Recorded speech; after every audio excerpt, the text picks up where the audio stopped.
എല്ലാവർക്കും പുതിയൊരു വീഡിയോയിലേക്ക് സ്വാഗതം. അപ്പോൾ നമ്മളിന്ന് ഇവിടെ നോക്കുന്നത് IFBയുടെ ഫ്രണ്ട് ലോഡ് വാഷിംഗ് മെഷീനാണ് 6.5 കിലോയുടെ. അപ്പോൾ ഇതിൻ്റെ ഫുൾ റിവ്യൂ ഉണ്ട്, ഫിറ്റിങ്ങും കാര്യങ്ങളൊക്കെ ഉണ്ട്.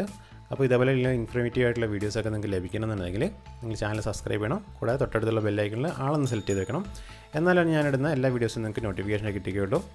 അപ്പോൾ നമുക്ക് നേരെ വീഡിയോയിലേക്ക് പോവാം. അപ്പോൾ നമ്മൾ വാഷിംഗ് മെഷീൻ ഫിറ്റ് ചെയ്യേണ്ട സ്ഥലത്തേക്ക് വെച്ചിട്ടുണ്ട്. അപ്പോൾ നമ്മൾ വാഷിംഗ് മെഷീൻ്റെ ബാഗിലേക്ക് നോക്കിക്കഴിഞ്ഞാൽ ഇതേപോലെ കുറച്ച് ബോൾട്ട് ഉണ്ടാവും, 4 ബോൾട്ട് ഉണ്ടാവും. കൂടാതെ കുറച്ച് സ്ക്രൂവും കാണാം. അപ്പോൾ നമുക്കത് ഊരി മാറ്റണം. 4 നെറ്റ് നമുക്കിതിൽ ഫിറ്റ് ചെയ്തിട്ടുള്ളത് പാർസലിലൊക്കെ വരുമ്പോൾ നമ്മുടെ വാഷിംഗ് മെഷീൻ്റെ ഡ്രമ്മ് ഷേക്ക് ചെയ്ത് കംപ്ലൈൻറ്റ് ആവാണ്ടിരിക്കാൻ വേണ്ടിയിട്ടാണ് ഫിറ്റ് ചെയ്തിട്ടുള്ളത്. അപ്പോൾ നമുക്ക് ബാഗിൽ സ്ക്രൂ ഒക്കെ ഉണ്ട്, ഊരി മാറ്റുമ്പോൾ നമുക്ക് ഇതേപോലെ ഡ്രമ്മ് കാണാവുന്നതാണ്. ഡ്രമ്മിലേക്ക് നമുക്ക് നേരെ ബെൽറ്റ് ഇട്ടിട്ട് കാണാം മോട്ടറിലേക്ക്. അപ്പോൾ മോട്ടർ ബ്രഷ് ടൈപ്പ് മോട്ടറാണ് വരുന്നത്. ഹൈ സ്പീഡിൽ സ്ലോ സ്പീഡിലൊക്കെ വർക്ക് ചെയ്യുന്നതുകൊണ്ട് ബ്രഷ് ടൈപ്പ് മോട്ടറാണ് ഉപയോഗിച്ചിട്ടുള്ളത്. അപ്പോൾ നമുക്കിതിൽ നോക്കുമ്പോൾ മോട്ടറിൻ്റെ ബെൽറ്റ് ഇട്ട് കാണാം. കൂടാതെ തൊട്ടിപ്പുറത്ത് നമ്മൾ നോക്കുമ്പോൾ നമുക്കിതിൽ കാണുന്നത് ഹീറ്ററാണ്. ഹീറ്ററിൻ്റെ 2 കണക്ഷൻ കാണാം. കൂടാതെ ടെമ്പറേച്ചർ കട്ട് ഓഫ് ഉണ്ട്, പിന്നെ എർത്ത് കൊടുത്തിട്ടുണ്ട്.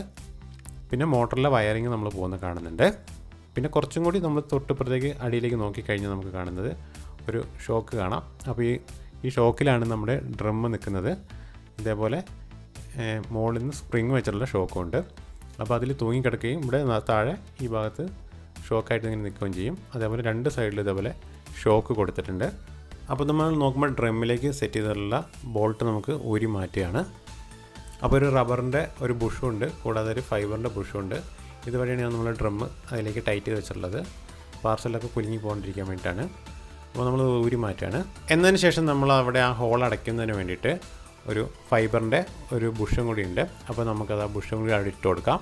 അതേപോലെ 4 സൈഡിൽ ഇതേപോലെ ബുഷ് ഇട്ട് കൊടുക്കണം. ഇപ്പോൾ നമ്മൾ കാണുന്ന വാഷിംഗ് മെഷീൻ്റെ താഴെയുള്ള ഭാഗമാണ്. അപ്പോൾ താഴെ നിന്ന് നോക്കുമ്പോൾ നമുക്ക് ഡ്രൈനേജിൻ്റെ പൈപ്പ് പോകണ കാണാം.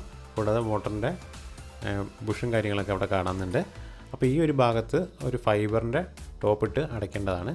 ആ ഡ്രമ്മിൻ്റെ സൈഡ് താഴ്ഭാഗമാണ് നമ്മളിപ്പോൾ കാണുന്നത്. അപ്പോൾ ഈ ഒരു ഭാഗത്ത് ഇങ്ങനെ കൊടുത്തിട്ടുള്ളത് സർവീസും കാര്യങ്ങളൊക്കെ വേണമെങ്കിൽ ചെയ്യാൻ വേണ്ടിയിട്ടാണ്. അപ്പോൾ ഇതേപോലെ ഫൈബറിൻ്റെ ഒരു ഷീറ്റ് വരുന്നുണ്ട്, അത് നമ്മൾ അങ്ങോട്ട് ഇട്ട് കൊടുത്തിട്ടുണ്ട്. ഇനി രണ്ടാമതൊരു ഷീറ്റ് കൂടി ഉണ്ട്, അതും കൂടി ഇട്ട് കൊടുക്കാം.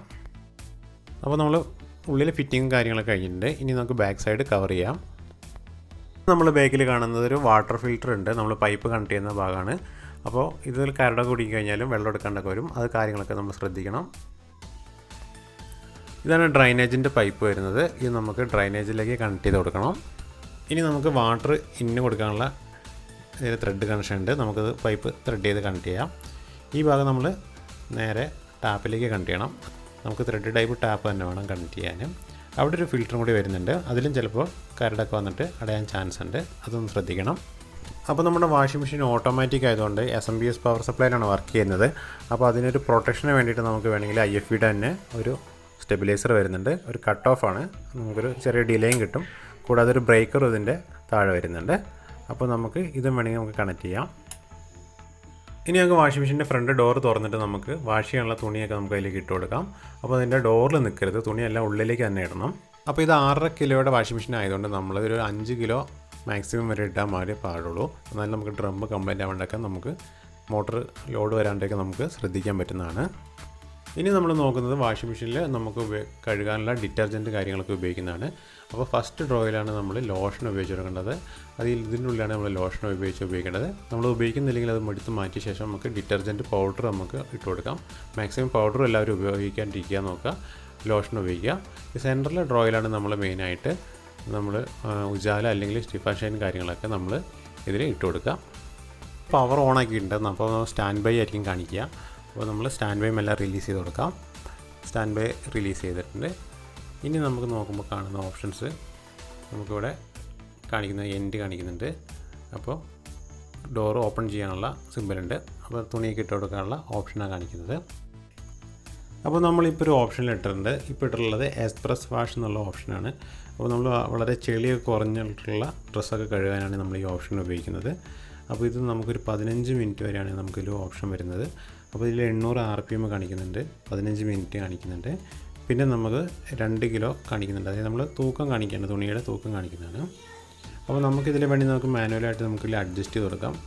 നമ്മളതിൽ 30 ഡിഗ്രി കാണിക്കുന്നുണ്ട്, നമ്മൾ 30 ഡിഗ്രി വേണമെങ്കിൽ കൂട്ടിയിടാം. കൂടാതെ അത് കോൾഡിലിടാം. കോൾഡിലിട്ട് കഴിഞ്ഞാൽ നമ്മൾ ഹീറ്റർ വർക്ക് ചെയ്യില്ല.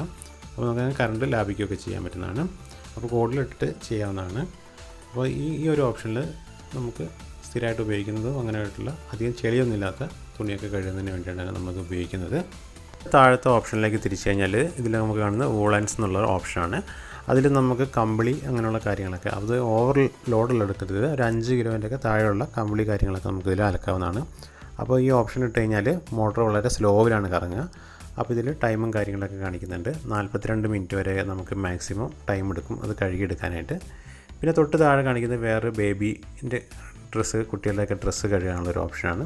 അതിൽ ഇതേപോലെ തന്നെ 2 മണിക്കൂറിൻ്റെ അടുത്ത് 1:53 മിനിറ്റ് കാണിക്കുന്നുണ്ട്. അതേപോലെ നമുക്കതിൽ ഹീറ്റ് കൺട്രോളിങ് കാര്യങ്ങളൊക്കെ കാണിക്കുന്നുണ്ട്. അപ്പോൾ ഇതിന് സ്പീഡും കാര്യങ്ങളൊക്കെ വ്യത്യാസമുണ്ട്. അപ്പോൾ ഓരോ ഓപ്ഷനും സ്പീഡും കാര്യങ്ങളൊക്കെ വ്യത്യാസമുണ്ട്. പിന്നെയുള്ള ഓപ്ഷൻ എന്ന് പറഞ്ഞാൽ സ്പിന്ന് ഡ്രൈനേജ് എന്നുള്ളത്. അതായത് നമ്മൾ കഴുകി വെച്ചിട്ടുള്ള തുണി, നമ്മൾ പുറത്തുനിന്ന് നമ്മൾ കഴുകിയ തുണി നമുക്ക് ഉണക്കി എടുക്കുന്നതിന് വേണ്ടിയിട്ടുള്ള ഓപ്ഷനാണ്. അതിൽ അല്പം വെള്ളം മാത്രമാണ് ആദ്യം എടുക്കുകയുള്ളൂ. അതിൽ 1000 RPM സ്പീഡുണ്ട്. 15 മിനിറ്റാണ് ടൈം വരുന്നത്. അപ്പോൾ ഒരു 6.5 കിലോൻ്റെ വരെ തുണി മാക്സിമം ഇടാമെന്നുള്ള രീതിയിലൊക്കെ കാണിക്കുന്നുണ്ട്. അപ്പോൾ നമുക്ക് ആ ഓപ്ഷൻ കഴിഞ്ഞ് നേരെ തൊട്ട് താഴോട്ട് വരുമ്പോൾ കാണുന്നത് നമ്മുടെ ഡ്രം ക്ലീൻ ചെയ്യണം. നമ്മൾ തുണി അലക്കിയിട്ടൊക്കെ നമ്മുടെ സോപ്പ് പൊടിയോ അല്ലെങ്കിൽ ലോഷനൊക്കെ അതിലൊക്കെ പറ്റി പിടിച്ചിട്ടുണ്ടാവും. അപ്പോൾ ഇതൊക്കെ കളയാൻ വേണ്ടിയിട്ട് നമ്മൾ ക്ലീൻ ചെയ്യണം. നമ്മളൊരു 6 മാസം കൂടുമ്പോൾ നമുക്ക് ക്ലീൻ ചെയ്യണം. അതിന് വേണ്ടിയിട്ടുള്ള ഓപ്ഷനാണിത്. ഇത് ഏകദേശം ഒരു അരമണിക്കൂറോളം ഉണ്ട്. അപ്പോൾ നമുക്ക് ഈ ഓപ്ഷൻ ഇട്ടിട്ട് നമുക്ക് IFBൻ്റെ തന്നെ ക്ലീനർ വരുന്നുണ്ട്. ആ ക്ലീനർ ഉപയോഗിച്ച ശേഷം നമുക്ക് അങ്ങനെ ഡ്രം ക്ലീൻ ചെയ്തെടുക്കാവുന്നതാണ്. അടുത്ത ഓപ്ഷൻ വരുന്നത് മിക്സഡ് സോൾട്ട് എന്നുള്ള ഓപ്ഷനാണ്. അപ്പോൾ നമുക്ക് ഈ ഓപ്ഷനിൽ നമുക്ക് ഉപയോഗിക്കേണ്ടത് മിക്സഡ് ആയിട്ടുള്ള തുണികളാണ്. അപ്പോൾ നമുക്ക് കോട്ടനും പിന്നെ പോളിസ്റ്റർ അങ്ങനെയുള്ള തുണികളൊക്കെ മിക്സ് ചെയ്തിട്ട് നമുക്ക് ഇതിലിട്ട് കൊടുക്കാം. ഇത് ഏകദേശം 1.25 മണിക്കൂറോളം ടൈം വരുന്നുണ്ട്. ഇതിൽ ടെമ്പറേച്ചർ 1000 RPM ഒക്കെ കാണിക്കുന്നുണ്ട്. ഇതൊക്കെ നമുക്ക് മാനുവലായിട്ട് അവിടെ അഡ്ജസ്റ്റ് ചെയ്യാൻ പറ്റുന്നതാണ്. ടൈം നമുക്ക് മാനുവലായിട്ട് അഡ്ജസ്റ്റ് ചെയ്യാൻ പറ്റില്ല. ഇതിൽ ഫിക്സ്ഡ് ആയിട്ടുള്ള ടൈം തന്നെ ഉണ്ടാവുക. ആ ഒരു ഓപ്ഷൻ നമുക്ക് അങ്ങനെ ഉപയോഗിക്കാവുന്നതാണ്. പിന്നെ അതിൻ്റെ തൊട്ട് താഴോട്ട് നമ്മൾ മാറ്റി കഴിഞ്ഞാൽ നമുക്ക് കാണുന്ന ഒരു ഓപ്ഷൻ സിന്തറ്റിക്കൽ ഡെയിലി. അതായത് നമ്മൾ ഡെയിലി നമ്മൾ യൂസ് ചെയ്യുന്ന ഡ്രസ്സും കാര്യങ്ങളൊക്കെ കൂടിയിട്ട് നമുക്ക് ഇതിലിട്ട് കൊടുക്കാം. അപ്പോൾ ഇതിൽ നമുക്ക് മിക്സഡ് ആയിട്ടുള്ള ഡ്രസ്സും കാര്യങ്ങളൊക്കെ ഇട്ട് കൊടുക്കാം. 1.5 മണിക്കൂറാണ് ഇതിൽ ടൈം വരുന്നത്. ഇനി നമ്മൾ തൊട്ട് താഴെ വരുന്നൊരു ഓപ്ഷനാണ് കോട്ടൺ നോർമൽ. അതായത് നമ്മൾ കോട്ടൻ്റെയൊക്കെ നമ്മൾ കട്ടിയുള്ള നല്ല തുണികളൊക്കെയാണ് ഇതിലിട്ട് കൊടുക്കേണ്ടത്. അപ്പോൾ ഇതിൽ നമുക്ക് 2 മണിക്കൂർ വരെ ടൈം കാണിക്കുന്നുണ്ട്. 1000 RPMൽ നമുക്കിതിൻ്റെ സ്പിന്നർ വർക്ക് ചെയ്യുന്നുണ്ട്. അപ്പോൾ ഇതിൽ നമ്മൾ ടെമ്പറേച്ചറും കാര്യങ്ങളുണ്ട്. ഇത് നമുക്ക് വേണമെങ്കിൽ ഓഫ് ചെയ്ത് കൊടുക്കാവുന്നതാണ്. പിന്നെ നമ്മൾ അതിൻ്റെ തൊട്ട് താഴെ വരുന്നത് കോട്ടൺ എക്കോ പ്ലസ്. അതായത് കോട്ടൻ്റെ കുറച്ചും കൂടി നല്ല ക്വാളിറ്റി കൂടിയ ഡ്രസ്സുകൾ, പെട്ടെന്ന് നാശമായി പോകുന്ന ടൈപ്പുള്ള തുണികൾ കാര്യങ്ങളൊക്കെ നമുക്കതിൽ ഇട്ട് കൊടുക്കാം. അപ്പോൾ അത് ഇട്ട് കൊടുത്തു കഴിഞ്ഞാൽ നമുക്കതിൽ 2 മണിക്കൂർ 9 മിനിറ്റുമാണ് കാണിക്കുന്നത്. അത് ഇതേപോലെ തന്നെ മോട്ടറിൻ്റെ സ്പീഡും കാര്യങ്ങളൊക്കെ വ്യത്യാസം വരുന്നുണ്ട്. പിന്നെ അതിൻ്റെ നേരെ തൊട്ട് താഴെ വരുന്നത് കാർഡിൽ വാഷ് എന്ന് പറഞ്ഞിട്ട് ഓപ്ഷനാണ്. അതിൽ നമ്മൾ സാരി, പോളിസ്റ്ററിൻ്റെ സാരി കാര്യങ്ങൾ അങ്ങനെയുള്ളതൊക്കെയാണ് നമുക്കിതിൽ ഉപയോഗിക്കേണ്ടത്. അപ്പോൾ ഇതിൽ നമുക്ക് 44 മിനിറ്റ് വരെ ഉണ്ട് ടൈം വരുന്നുണ്ട്. അതേപോലെ ടെമ്പറേച്ചർ കാര്യങ്ങൾ നമുക്ക് വേണമെങ്കിൽ 30 ഡിഗ്രിയാണ്. അത് വേണമെങ്കിൽ കുറച്ച് ഓഫാക്കി കൊടുക്കാവുന്നതാണ്. അപ്പോൾ ഇത്രയും ഓപ്ഷനും കാര്യങ്ങളാണ് നമ്മളിതിൽ വരുന്നത്. പിന്നെ നമുക്കിതിൽ വരുന്നത് ചൈൽഡ് ലോക്ക് ഉണ്ട്. ചൈൽഡ് ലോക്ക് വരുന്നത് നമുക്ക് സ്പിന്നും കൂടാതെ ഓപ്ഷൻ എന്നുള്ള സ്വിച്ചും കൂടി നമ്മൾ രണ്ടും കൂടി ഒരുമിച്ച് ഞെക്കി പിടിച്ച ശേഷമാണ് നമുക്കിതിൽ ചൈൽഡ് ലോക്ക് ഓൺ ആവുക. ഈ ചൈൽഡ് ലോക്ക് ഓൺ ആയി കഴിഞ്ഞാൽ നമുക്കിത് ഓഫ് ചെയ്യണമെങ്കിലും നമ്മൾ ഇതേപോലെ തന്നെ ഞെക്കി പിടിച്ച് ഓഫാക്കിയാലാണ് നമുക്ക് ഡോറ് ഓപ്പൺ ചെയ്യാൻ പറ്റുള്ളൂ. തുണി എടുക്കണമെങ്കിലൊക്കെ അതിന് വേണ്ടിയിട്ടുള്ള ഓപ്ഷനാണിത്. അപ്പോൾ പിള്ളേരൊക്കെ പിടിച്ച് ഓപ്ഷനൊക്കെ മാറ്റാണ്ടിരിക്കാൻ വേണ്ടിയിട്ട് നമുക്ക് ഈ ഓപ്ഷൻ ഉപയോഗിക്കാം. അപ്പോൾ ഇത്രയും ഓപ്ഷനും കാര്യങ്ങളും ഉള്ളത്. ഇനി നമ്മൾ ഏത് ഓപ്ഷൻ ഇട്ട ശേഷം നമുക്ക് പ്ലേ കൊടുത്താൽ മതി. പിന്നെ പവർ ഓഫ് സ്വിച്ചും ഉണ്ട്. അപ്പോൾ നമുക്ക് ഇത്രയും കാര്യങ്ങളാണ് ശ്രദ്ധിക്കേണ്ടത്. ഇനി നമ്മൾ മെയിനായിട്ട് ശ്രദ്ധിക്കേണ്ടത്, അപ്പോൾ ഇതേപോലെ നമ്മൾ തുണിയൊക്കെ അലക്കി കഴിഞ്ഞ ശേഷം നമുക്ക് ഒരാഴ്ച അല്ലെങ്കിൽ 2 ആഴ്ച, ഒരു മാസത്തിനിടയ്ക്കൊക്കെ നമ്മളിതൊന്ന് അഴിച്ച് നോക്കണം. അപ്പോൾ ഇവിടെ ത്രെഡാണിത്. നമ്മൾ അഴിച്ച് കഴിഞ്ഞാൽ ഏകദേശം ഒരു 2 ലിറ്റർ വെള്ളമോളം പുറത്തേക്ക് വരും. അപ്പോൾ ഒരു ബോക്സിലോ എന്തെങ്കിലേക്ക് വെച്ചിട്ട് വേണം നമ്മളിത് അഴിക്കാൻ. അപ്പോൾ ഇതിൻ്റെ ഉള്ളിൽ നിന്ന് നമുക്ക് പിന്ന് കാര്യങ്ങൾ അങ്ങനെയുള്ള ബട്ടൺസ് കാര്യങ്ങളൊക്കെ കുടുങ്ങിയൊക്കെ ഉണ്ടാവും. പിന്നെ നമുക്ക് ഇതിൻ്റെ ഉള്ളിലേക്ക് നമുക്ക് നോക്കിക്കഴിഞ്ഞാൽ കാണാം ഇതിൻ്റെ 3D വാഷിങ്ങിന് വേണ്ടിയിട്ടുള്ള ഒരു വെൻ്റാണ് കാണിക്കുന്നത്. പിന്നെ കൂടാതെ അതിൻ്റെ സൈഡിലേക്ക് നോക്കിയാൽ നമുക്ക് റബ്ബറിൻ്റെ ബീഡിംഗ് ആണ് ഇവിടെ കാണുന്നത്. അപ്പോൾ ഈ റബ്ബറിൻ്റെ ബീഡിങ്ങിൻ്റെ സൈഡിൽ നമ്മൾ നോക്കിയാൽ കണ്ടില്ല, സോപ്പിൻ്റെ പൊടി കാര്യങ്ങൾ അങ്ങനെയൊക്കെ ഇരിക്കുന്നത് കാണാൻ പറ്റും. ഇത് നമ്മൾ ഓരോ അലക്ക് കഴിയുന്ന സമയങ്ങളിലും നമ്മളിത് കഴുകി തുടച്ച് വെക്കണം. അങ്ങനെ തുടച്ചെടുത്താലാണ് നമുക്ക് ഇത് മാക്സിമം നമുക്ക് വൃത്തിയായിട്ട് കൊണ്ടുനടക്കാൻ പറ്റുകയുള്ളൂ. അപ്പോൾ ഇതിൻ്റെ ഇടയിൽ അഴുക്ക് ഇരുന്നാലും നമ്മൾ വീണ്ടും തുണി അലക്കുമ്പോഴൊക്കെ ഇത് നേരെ നമുക്ക് വരും. അപ്പോൾ നല്ലൊരു വൃത്തിയുള്ള തുണിയും കൊണ്ട് ഓരോ പ്രാവശ്യം നമ്മൾ വാഷ് ചെയ്ത് കഴിയുമ്പോൾ നമ്മളിത് ക്ലീൻ ചെയ്തെടുക്കണം. അങ്ങനെ ക്ലീൻ ചെയ്താൽ മാത്രമാണ് നമുക്ക് വാഷിംഗ് മെഷീൻ നല്ലവണ്ണം വൃത്തിയായിട്ട് നമുക്ക് സൂക്ഷിക്കാൻ പറ്റുകയുള്ളൂ. അപ്പോൾ എല്ലാവരും ഇത്രയും കാര്യങ്ങളൊക്കെ ശ്രദ്ധിക്കുമെന്ന് വിചാരിക്കുന്നു. വീഡിയോ ഇഷ്ടപ്പെട്ടിട്ടുണ്ടെങ്കിൽ ലൈക്ക് ചെയ്യാനും ഷെയർ ചെയ്യാനും നിങ്ങൾ മറന്നു പോകരുത്. കൂടാതെ ഫ്രണ്ട്സിനൊക്കെ ഷെയർ ചെയ്ത് കൊടുക്കുക. ചാനൽ ഇതുവരെ സബ്സ്ക്രൈബ് ചെയ്തില്ലെങ്കിൽ സബ്സ്ക്രൈബ് ചെയ്യുക. എന്നാലാണ് ഞാൻ ഇടുന്നത് ഇതേപോലെയുള്ള ഇൻഫർമേഷൻ ആയിട്ടുള്ള വീഡിയോസൊക്കെ നിങ്ങൾക്ക് നോട്ടിഫിക്കേഷനായി കിട്ടുകയുള്ളൂ. കൂടാതെ പ്ലേലിസ്റ്റിൽ ഒരുപാട് വീഡിയോസ് ഉണ്ട്. നിങ്ങൾക്ക് അവിടെ നോക്കി വീഡിയോസൊക്കെ കാണാവുന്നതാണ്. പുതിയൊരു കിടിലൻ വീഡിയോ ആയിട്ട് നമുക്ക് വീണ്ടും കാണാം.